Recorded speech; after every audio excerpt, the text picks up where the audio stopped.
All right. Hello, everybody, and welcome to the pixeLobby podcast. I am your host, Brian Mundy, and I want to thank you so much for listening, tuning in, subscribing to our show. On today's show, we got kind of a semi-mini panel.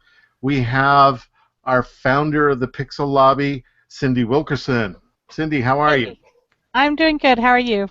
And our special guest and also our regular panel member, Mr. Micah Burke. How are you, Micah? I think you're there. I can't. Hello. There we Hello. go. I am here. Yeah.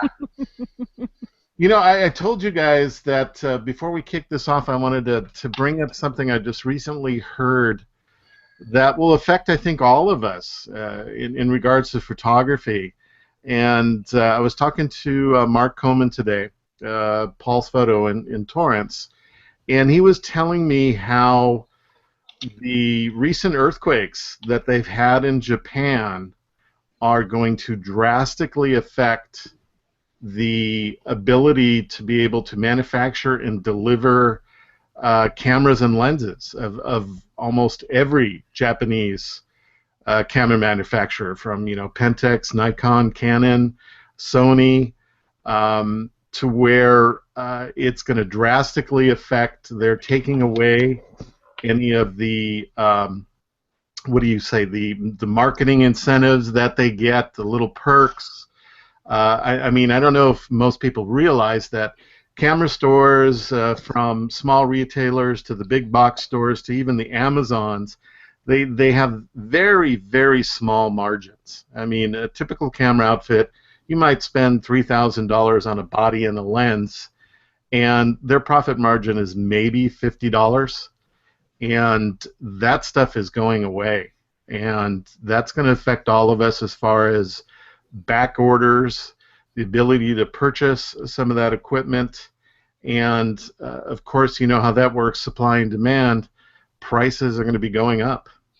Yeah, I heard a lot of the factories for general camera parts are located in Kyushu, which is down there in southern Japan, and that's right where the earthquakes were. Now, the earthquakes were a 7 and 6.4 last time I read. 7.2. Yeah, they were sizable quakes, so a lot of damage done. I hope they're recovering well, and I hope they don't have any more in the future. But Japan is one of those places where a lot of bad earthquakes happen, and volcanoes, and everything else. Yeah, and Mark was telling me that he met a couple of weeks ago with like their Nikon rep, and talked about sales projections, all these plans, advertising dollars, all those kind of things that go on in the wonderful world of purchasing from manufacturers like Nikon and Canon and Olympus and Pentax and all those people. And then just today found out, all that stuff we talked about last week, it's totally off the table. We don't even know if we're going to be able to get you supplies of cameras, lenses. One of the major manufacturers that was hit makes some of the electronic components that are quite frankly used in all of the cameras. It's not just a brand specific, but they're generic parts that are used, electronic parts that are used in all of them. So yeah, matter of fact, there's discussion that it's going to hit as soon as Mother's Day. It's going to be really difficult if the your Mother's Day sale. Get your mom and grandma's cameras for about $100 more. In one sense, it sounds like a panic sale. Like, hurry, get in and get it now before you can't get it anymore. But it is going to have a big impact. Well, you can imagine if they had damage to their stores, they have the cost of fixing those stores and getting everything up and running again. That makes sense. Yeah, I have some thoughts, but I'll kind of keep them. These are the factories, though. These are the factories that actually build the parts. It's yeah. Now, what's your thoughts, Cindy? Oh, I'll keep some of those to myself for now. Okay. All right. So, Micah, one of the amazing things we want to talk about today is you recently just attended a conference and we want to talk a little bit about the different kind of conferences and educational type sessions and things that are out there that are places you can learn and grow and know more about photography, graphics, all the different applications and programs. So, Micah, why don't you tell us first about how long you've been going to these type of conferences? It's kind of funny. I mean, I remember back when I was a kid in high school and learning computers, and I attended some of my first trade shows or conferences back then. I went to, at the time, was Apple World, and the Apple conferences in San Francisco, which the first Macworld was held, and I was there, and I had no idea at the time. Because Apple was upstairs and it was the larger of the two conferences, and then towards the end of the day I happened to sneak down into the escalator, and here's this whole other conference world full of Macintosh stuff, and we had just gotten Macintoshes in our high school, so I went crazy there, and in the subsequent years I ended up, you know, the Apple conference eventually was consumed by the Mac conference, Macworld Expo, and so that was my first taste of conference life, and I really got to love it. In the past few years, since I've been working at my current employer, I've been able to attend Adobe Max, which is an Adobe-specific conference that usually happens in the fall. It's usually held in, well, let me put it this way. In the past 5 years, it's been held in Southern California. Before that, it was held in San Francisco and elsewhere. But Adobe Max is sort of the big Adobe conference of the year for all of their consumer-facing products. So mostly products that we use every day, Lightroom, Photoshop, Premiere, After Effects, Illustrator, those are all kind of the focus of Adobe Max. And it's about a 4-day-long conference, and there are pre-conference labs, which I always recommend someone check out and look into. In fact, that's kind of where all of my new conference information starts. I was taking the Adobe Max pre-conference lab with Russell Brown, who is the VP, I think the creative director of Adobe. And he's an interesting fellow, and if you've ever seen Russell Brown, you've probably seen him in costume at some point. And I'll bring up some pictures of him in costume as well. But this conference was specific. Adobe Max. Let me go back to Adobe Max. Adobe Max is, you know, several-day conference in the Southern California area. Adobe Max is perfect if you're sort of a day-to-day Adobe product user. You want to learn more about any specific product. They have different tracks for web design and tracks for video and tracks, of course, for photography and art direction. It's that sort of thing. But after attending Russell's classes for a few years, Russell took me aside and said, "Hey, you need to attend Adam." And he said, "You really need to attend Adam. This is right up your alley, and you're at the top tier of these folks here at Max. These are mostly new folks. Adam, you're going to find a whole different crowd." So I said, "Great. How do I get to Adam?" And conferences are expensive. I'm going to tell you that right up the front, but it's probably going to be the most educational and most fun you'll have in a few days. So I was able to go to Adam last year. It was held in Monterey at a Silomar. It was gorgeous, beautiful time. It was about Shakespeare, and I had a Shakespearean costume I created with the help of my family, and some of the other things you can see in the background. I've got some pictures I did at that conference, and it was a lot of fun. Sorry, Mike, to interrupt, but are you going to tell our listening audience what Adam stands for? Yeah, so Adam is Art Director's Invitational Masterclass. And Adobe kind of consumed Adam after a few years. Adam's been happening, I found out, for almost 30 years. Since Photoshop and PageMaker and Quark Express came around, Adam came along to basically encourage art directors and folks who are in the field to expand their horizons and push the boundaries of their abilities. And what I found at last year's Adam was exactly that. The folks attending this class at the time we were building these, I did a presentation a few months back about that, or last year when we had a podcast about it. We made these wooden books that were laser cut, and the crazy amount of talent. One guy made a lute out of his book, and a functional lute. One guy had a thing that you could turn and see maps of the seasons and things, and so there were incredibly amazing stuff. So last year I kind of felt overwhelmed, and I was completely unprepared for the amount of talent that was at this one. So this year I decided I was going to go whole hog. So I built beforehand 2 costumes to go with the show. The first one you've already seen, the Master Diving Helmet of Doom here, which I built for the costume contest and the costume sort of the extravaganza that happens at the beginning of the show.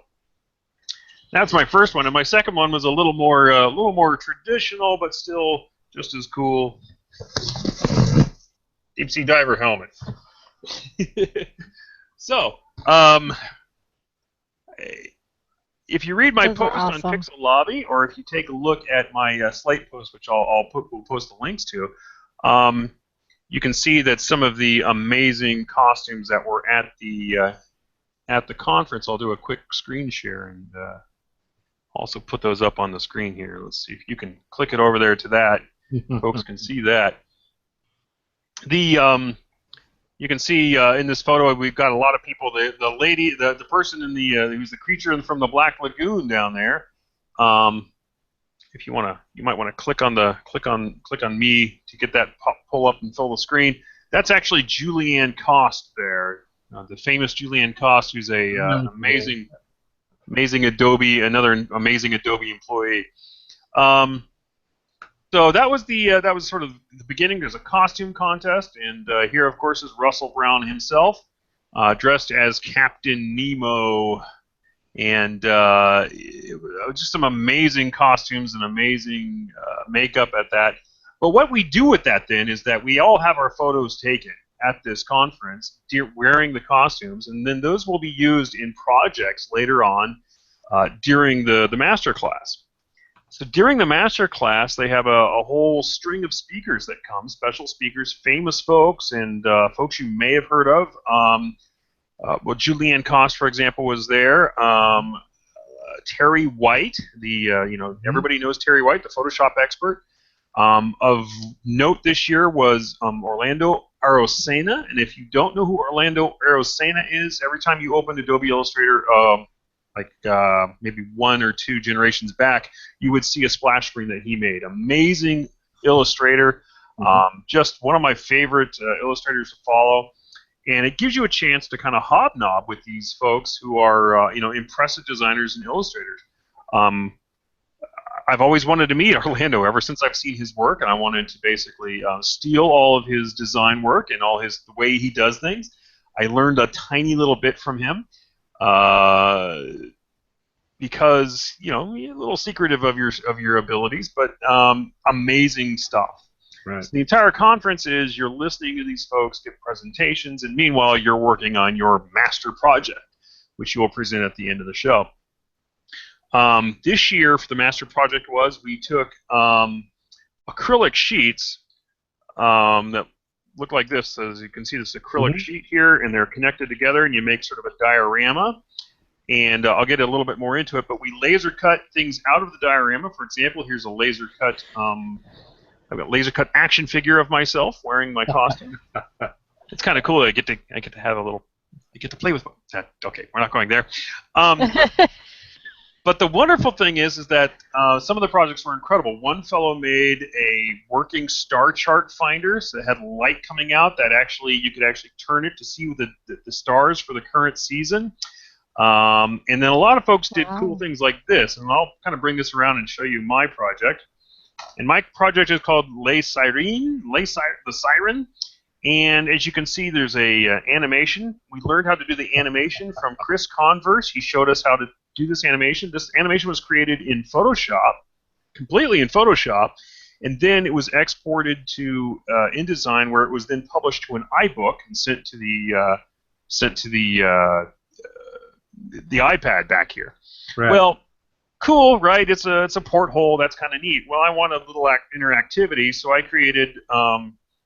You can see these cool little controls here that actually pull figures into. There's Russell Brown again. They actually pull the figures into the diorama, and you can have them fight over the mermaid. So the idea, of course. That is so fun. It was My a lot of fun. kids would have a heyday with that. It was a lot of fun to build. I had like 4 days of sweat and fear and working out the problems and how to make things work exactly the way I had been dreaming about this project for months, and it finally came together and almost perfectly. So I was really thrilled about that. So I got a lot of accolades at the show for the cool project and the cool costumes. So I was really happy. And I learned a tremendous amount.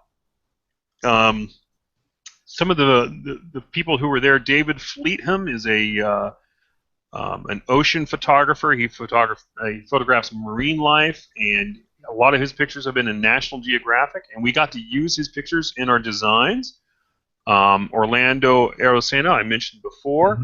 Mm-hmm. Terry White, Chris Converse, Brian Yap, Julianne Cost, as I mentioned, and Joel Grimes, who's almost at most of Russell's classes. He's a fantastic photographer who happens to be colorblind. And you should see, there's a really awesome video of Joel Grimes trying on glasses that allow him to see different colors. And for the first time in his life, he actually can see red. It's amazing to watch. So a couple of the last people we saw was Michael. I want to hear more about this, because I actually have some friends that are colorblind that are photographers. Yeah, Joel Grimes is an amazing sports photographer, and I've got links to his website on my post about Adam at pixeLobby, and you can go and see his photographs. And you've seen his photographs if you've ever looked at a cover of a Sports Illustrated. They're very high contrast, beautiful images, but they're very muted color-wise, and that's just how he sees. So some friends of his sent him a pair of glasses that allow him to actually see differentiations in color. It actually turns on those pathways in the brain somehow, and I'm not sure if he actually sees the color or if he's just seeing different gradations in color. But for him, it was a dramatic thing. One of the cool things in the video is he's looking around and he's looking at the trees and he's going, "Wow, the leaves on this tree, they're a different color." And they're going, "Oh yes, it's a plum tree. They're red." And he turns around and he looks down and he looks at his wife and he says, "Why are your toenails a different color?" She's like, "I paint them." He goes, "Oh, okay." He never noticed. I think that's exciting for anybody who's colorblind. I mean, I have cousins and everything. I kind of want that link. Yep, so you can watch the video. You can probably, if you can't find it at his website, you can probably just type in Joel Grimes sees color or colorblind, and you'll probably pull up information on him. Joel's photography is spectacular, and I highly recommend everybody take a look at it. Almost all of his sports photography is composites, so he's shooting a person in a in a backdrop, and then he's compositing them into a specific area, and it's very unique style. But the photographer for the show this year was Sean Teagarden, and many props to him. He worked his tail off. I've never seen anyone work as hard as him. Also, a lot of other people were there, but the two of the last speakers was Michael Hawley, who did a very encouraging story about the world's largest book, which is actually a book you can buy if you have the money. It's a 5'7" book. It weighs 133 pounds, and it's on the country of Bhutan. And some of the photos taken in it were taken by children that he gave cameras to, and just a very inspirational story. Finally, the last person I spoke with, or who actually spoke at the conference, and I actually had a nice talk with him, and I'll be doing an interview with him later on, was a fellow named Eric Joseph. He works for a company called Freestyle Photographic Supplies, and in LA. Yeah, his primary focus is, get this, inkjet paper. And you think this would be a boring topic, but he printed out a lot of my photos on these specialty papers, and it's stunning. You know, you think of, you buy an inkjet, you spend $1,000 for a high-end inkjet, you might as well spend some good money and get decent paper. But, you know, he printed some of my photos in glossy and some of them on a rag with a really neat, you know, almost a canvas look to it. And I actually find the matte paper with the canvas look to be better for some photos. So I'm looking forward to having him on at some point in the future. At the end of this, that would be a fantastic subject because, you know, a lot of people don't realize when you're printing out your products, whether it be your albums, your prints, your, you know, whatever your medium you're using for your work, it really does affect your work. You know, and you know, they say there's a difference between your Fuji paper and your Kodak, and there really is a difference in all types of things. And a lot of the artsy people are using the cloth and not just the canvas, but there's a cloth paper that they're using, and you know, some of the things they have to say about it. That would be wonderful just to differentiate. Actually, it'd be nice to just do a conference where we show a whole bunch of product and just have it all out there. Well, see, one of the cool things with Eric is he has this presentation planned and lined up, and he does this all over the country, and I think we'll be able to carry some of that over into a podcast or a video podcast where folks can actually kind of see some of the work and hear the difference. We have one last. Go ahead. I have that world's largest book. Yeah. Yeah, I've downloaded it. It's an EPUB on my iPad. Yeah, it's a beautiful, beautiful book. You're not getting the joke here. It's the world's largest. It's on my. Never mind. I got it. Hold on. I gotta do this right. Yeah, right over my head. You know, Micah, before we step beyond getting a little way from this conference, you know, showing me the project you created and talking about some of the other projects, I mean, I guess a couple of questions. How many people are here? Where, you know, there's not a lot of, whether you're a graphic designer or whether you're a photographer, but have the ability to think mechanically, like the piece you built, or where did they have the time to get all the laser cutting done and the printing done in this conference? Yeah, so, you know, there's a lot there, and let me step back, and I kind of skipped a whole section of the conference. There was, again, a pre-conference class that I attended at this one with Bonnie Lotka, I think is her name, or, yeah, I believe that's her name. She runs a company called Das Arts, and she makes products that allow you to take prints that you print off on your inkjet printer and then put them onto all sorts of different substrates like metals and wood and acrylic. And so we put together some of these little portholes, and you can see this is on metal. And so you print the print out on an acetate paper kind of material that you can buy from her. You spread this cool liquid on there. You slide the paper on there. You wait a minute, peel it off, and you got your image. And she's got all these different substrates you can put on. So you can put things on metal. So then you can turn around and sell those, of course, and make some money that way. But all of these crazy things you're doing all come together. And so this year's conference was held in San Jose at Adobe headquarters. And so we got to creep around Adobe headquarters and look around. We had a good time. And Russell Brown and some of the other coordinators for the show bring all sorts of these people together. He brought a company called Universal Laser Systems. They do the cutting of the acrylic, and they also did the printing on the acrylic itself. Actually, the company Roland creates the printers for the printing on the acrylic. So you learn through the different classes and things that you're taking and the speakers you're here how to put these things together. And so one of the first things you learn is that you're going to be using Adobe Illustrator to define where your cutouts are going to be.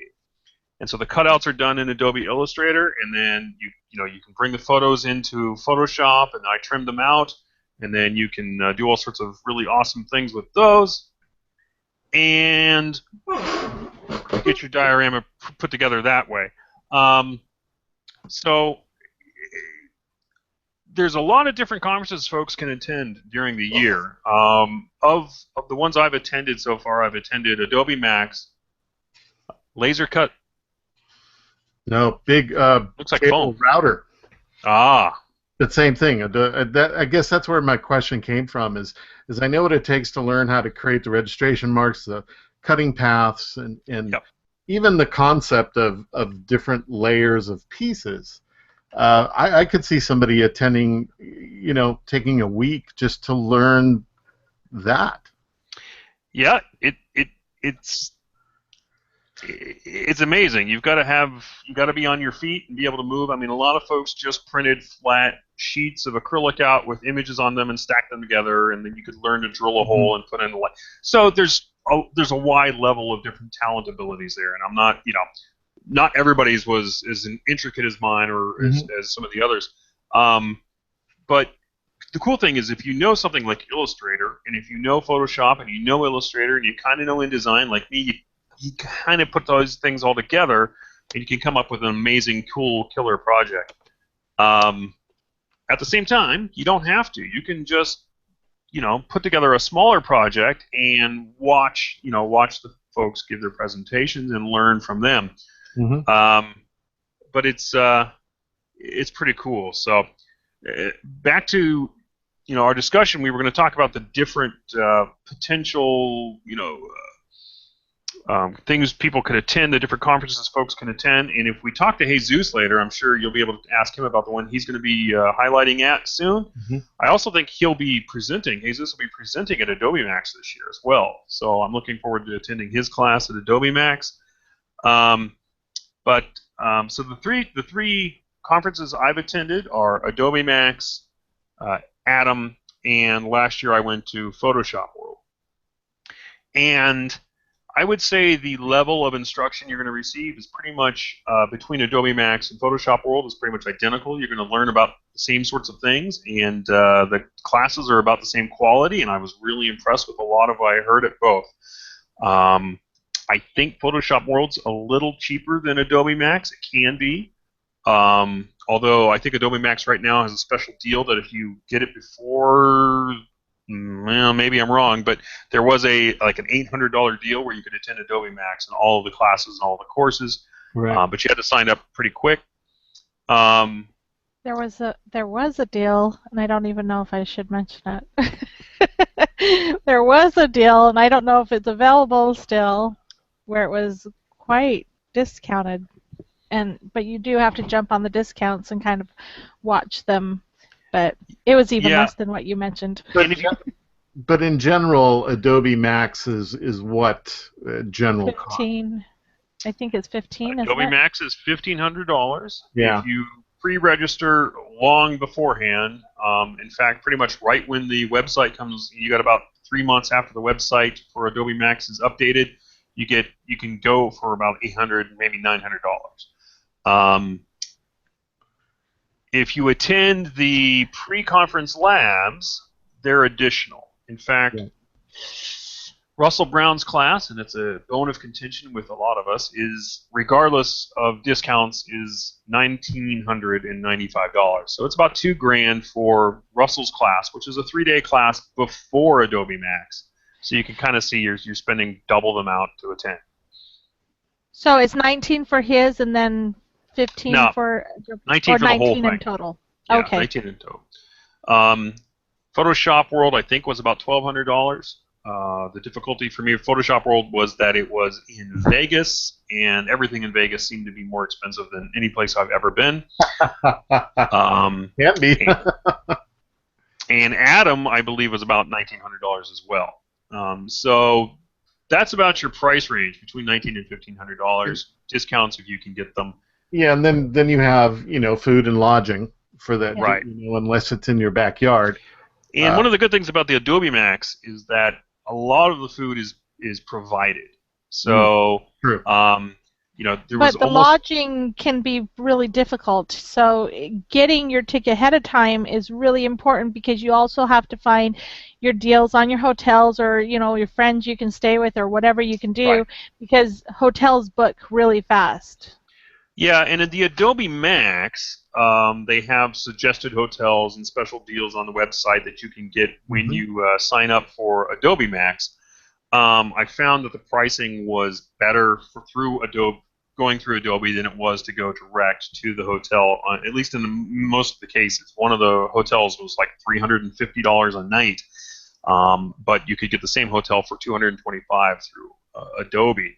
Um, so that's an expense. Then, yeah, it is. And if you're not, if you're not employed with a company full time, it's something that's going to be taken, pretty serious. I do think, if I'm correct, I believe these are tax deductible. So it is training. It is tax deductible if this is your job, and so it's something to keep in mind. And I've attended. I wasn't at Apple. What did you call it? Apple World. I was at Macworld. Macworld. I was at Macworld a couple times. I've been to Adobe Max a few times. I've been to Photoshop World a few times. And then, we had PMA and DEMA and stuff for many, many years. I attended that. Yep. And it is expensive. I'm not suggesting anybody who that's a tough nut to swing, especially if you're running your own company, self-employed. Time being away from your work as well as it. But I can't think of anybody I have ever bumped into that didn't at the end of it feel that was well worth every dime I spent. Yep. Yeah, I agree, and I have a special place in my heart for Adobe Max because there's some perks to attending Adobe Max. Like I said, you pretty much always get a continental breakfast at the conference. There's always coffee. That's the perk. There you go. Well, yeah, but if you're going to be spending an entire day at a conference, it's hopeful that there's going to be easy access to to coffee and to food, so that you don't have to go off site and try to find it and then run back to your classes. Right. And that's a hint for you folks at Photoshop World. And I understand Kelby One is not Adobe, and they don't have the same kind of funds, but still. Well, and the other thing to think about too is we're just mentioning a few. Correct, these are the ones that you've attended, because there's others that are available all over, and there's one in Georgia that is huge and stuff, but these are just the ones that Micah has attended that we're talking about. Yeah, there's actually one coming up in July 10th through the 13th in Minneapolis. That's Creative Pro for Photoshop and Illustrator users. There I go again.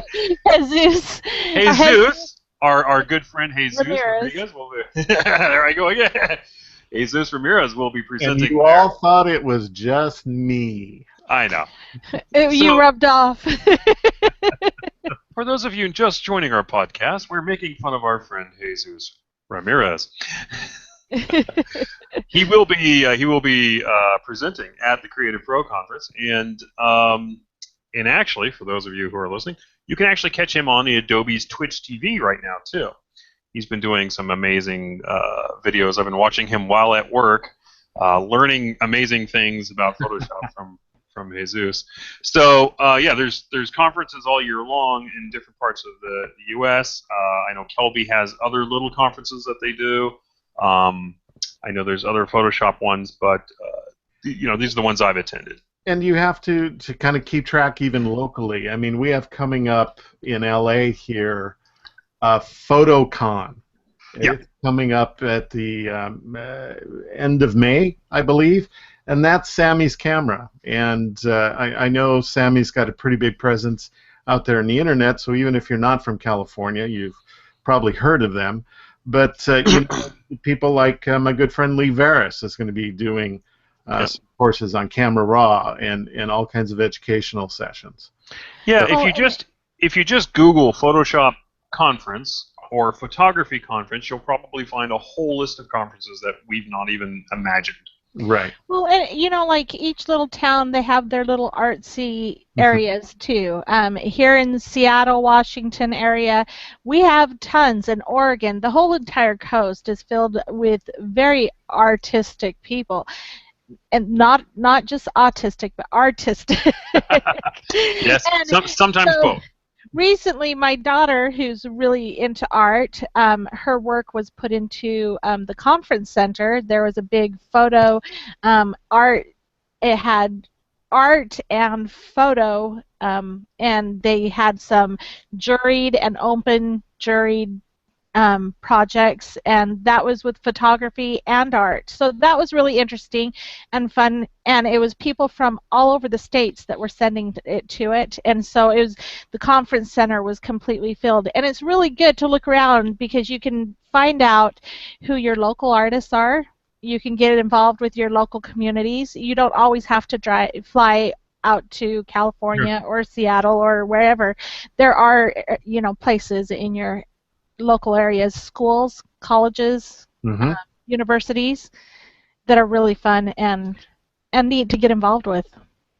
And my gosh, even the wonderful world of things like camera clubs.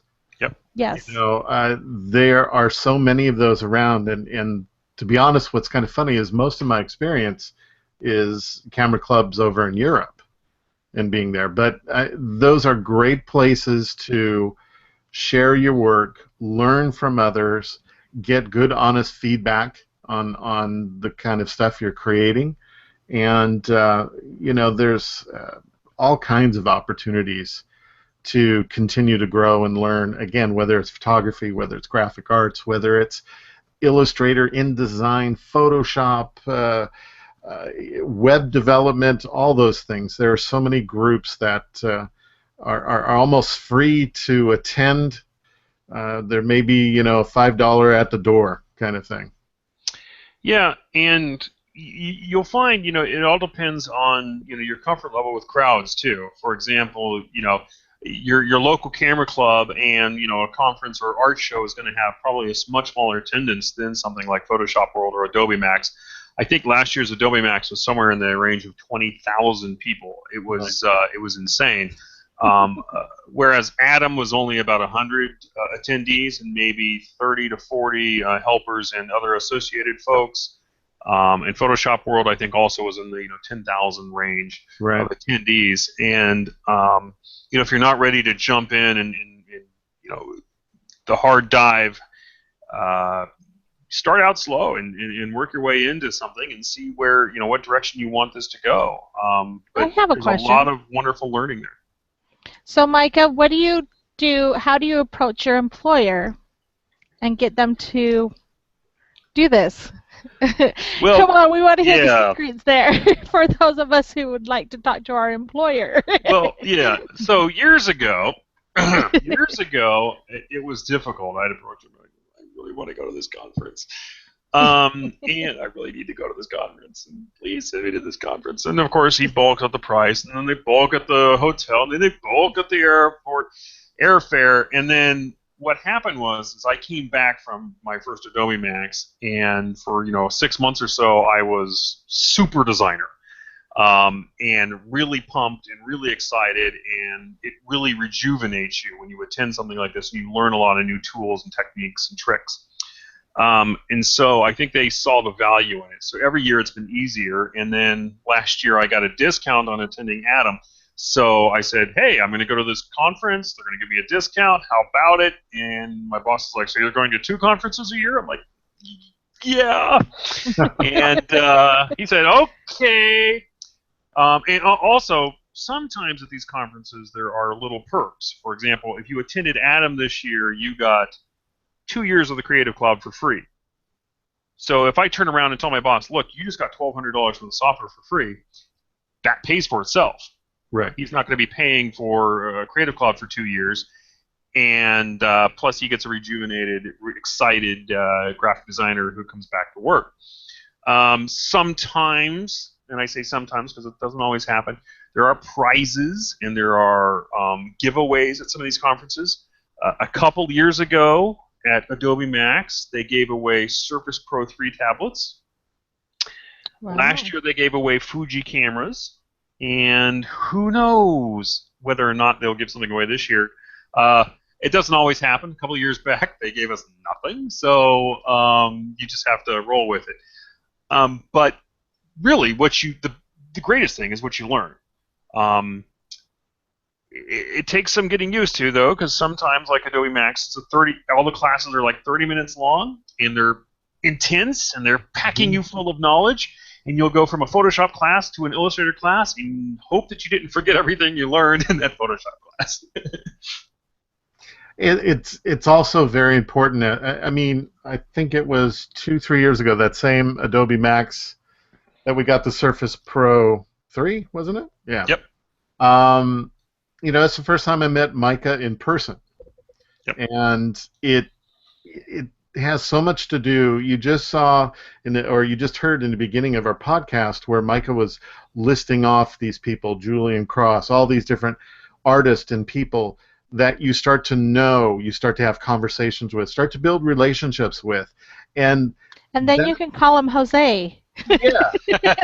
Yes, you can call your good friend Jesus. You can call him whatever you want to call him. That is important, almost even more so, I think, than the 30-minute Illustrator class. Yeah. These continuing relationships you can start to establish with some of these artists. And as Micah said, people and artists he wanted to meet and finally meet and talk to.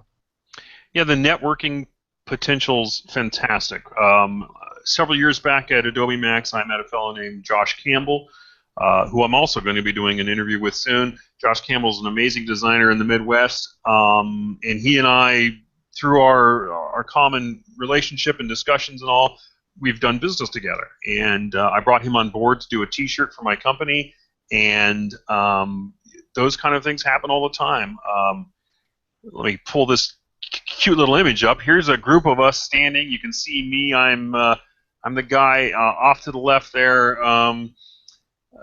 This is Russell Brown using a selfie stick and his iPhone to do a panorama.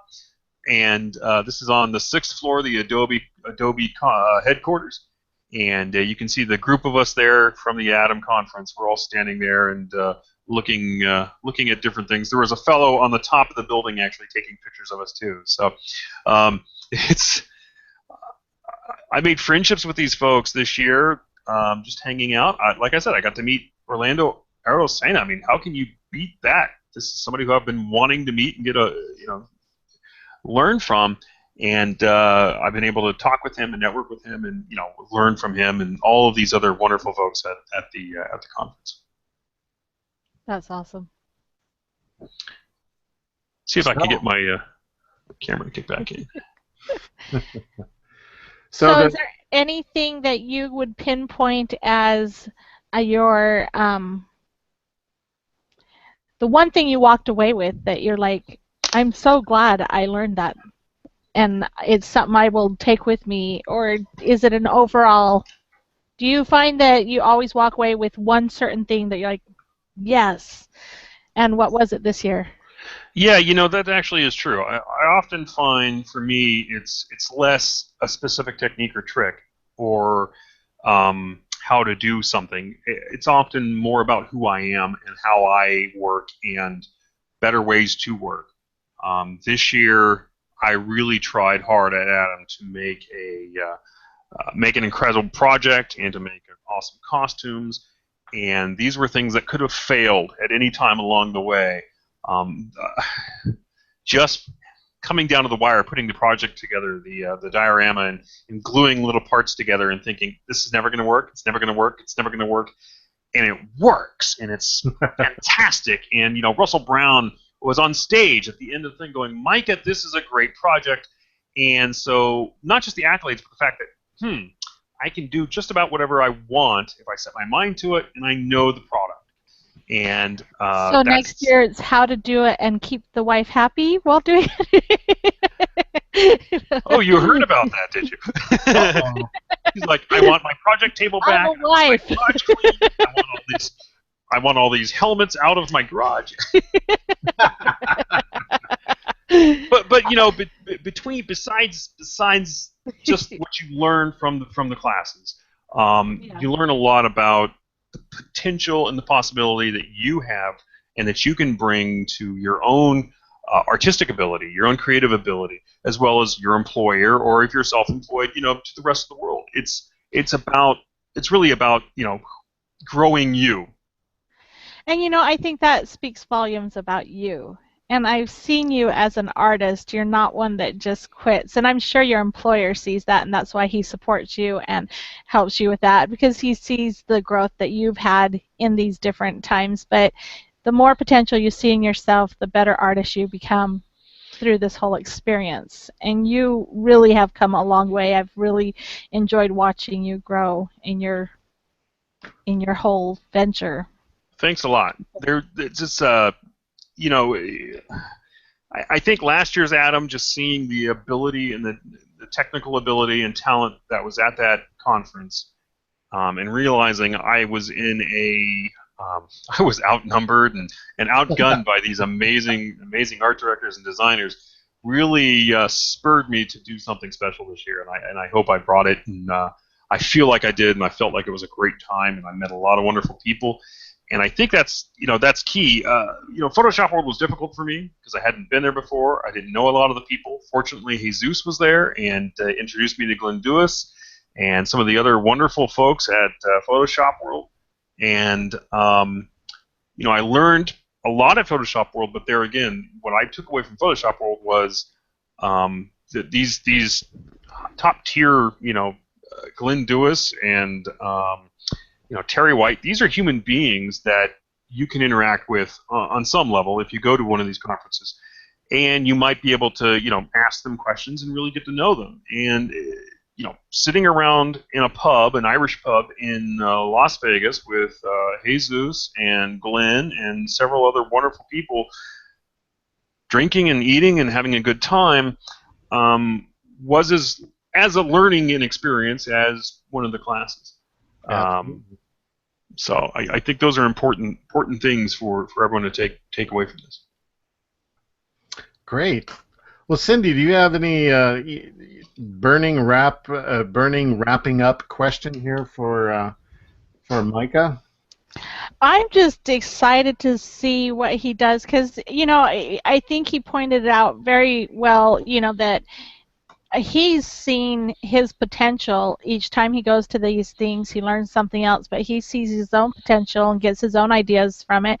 And so for me, it's just the excitement of seeing what he does next, before the next conference or for the next conference, or, just what he does in between it, because he does apply these things to his work, and he comes and he shares with us and is such a treat. I think for anybody who follows Micah, they see, when he puts up the pictures of himself, at the shows with the costumes, and then his little projects in between. So right now for me, it's just an anticipation to see what he's going to be working on next. Absolutely. Micah, I want to thank you so much for giving us just some of the insight. Again, you talk about sitting in a bar, having a drink. You could drink for hours and talk about the conference and what you went through. But giving our listening audience kind of a brief encounter of what it's like to attend some of these conferences. I am very inspired by you being inspired going to Adam last year and, kind of being a little intimidated and being around such amazing artists. But I so admire that. But next year, I'm going to come back and I'm going to kick some butt. Right there is the learning process. Right there is the motivation to keep moving forward and doing these projects. That's thanks. Yep. So that should just about do it for another pixeLobby podcast. I'd like to remind our listening audience, if you have other people within the company, business, interests, friends, other people in the creative fields to recommend listening to the show, go ahead and put a link on your Facebook page, your website page, your blog page, wherever you might do. Have your other employees give a listen to it. We appreciate that. Any suggestions you might have for shows or future shows, please go to the pixeLobby Facebook page and give us a shout out and say, hey, what you think about doing this kind of show or that kind of show. We'd appreciate it. Cindy, thank you so much for everything, for the pixeLobby, for helping put this all together, being Mama Bear to all us rowdy cubs, and trying to keep us in line. I know it's like herding cats. Sometimes we go off in all different directions, but we appreciate everything you do. Thank you. I really appreciate all of you guys. You guys are what make it. So I'm really grateful for all of you guys, and I really couldn't think of a better place than pixeLobby, and it wouldn't be as great a place as it is without you guys. So thank you. All right. Once again, we're going to wrap it up, and as usual, take a picture. It'll last longer.